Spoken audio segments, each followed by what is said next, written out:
નમસ્કાર, સંદેશ ન્યૂઝના digital platform સાથે હું છું માલવી.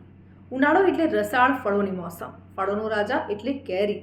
ઘણા લોકો કેરી ખાવા માટે ઉનાળાની ઋતુની રાહ જોતા હોય છે. જોકે ઉનાળામાં ઘણા ફળો આવે છે, પરંતુ કેરી ખાવાની કંઈક મજા જ અલગ છે.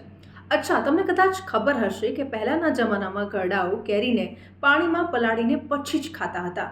એ સમયે ટેકનોલોજી આવું કંઈ તો હતું જ નહીં, છતાં પહેલા ઘરડાઓ કેરીને પાણીમાં પલાળીને રાખતા અને પછી જમતા હતા.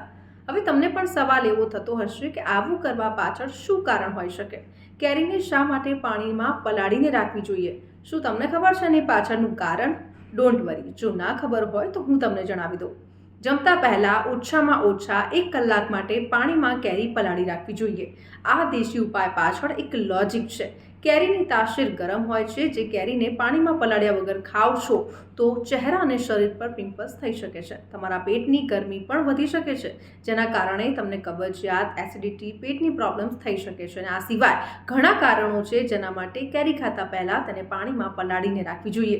કેરીને પાણીમાં પલાળી રાખવાથી કેરીની છાલ પર ચોંટેલા બાહ્ય કેમિકલ ધોવાઈ જશે, સાથે ફાઇટિક એસિડ પણ દૂર થઈ જશે. ફાઇટિક એસિડ એક એન્ટી પોષક પદાર્થ છે જે મિનરલ એબ્સોર્પ્શનને અટકાવે છે.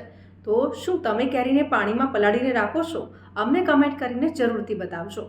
અને આવા જ ઇન્ફોર્મેટિવ વિડીયોઝ જોવા માટે સંદેશ ન્યૂઝના ડિજિટલ પ્લેટફોર્મ સાથે જોડાયેલા રહો.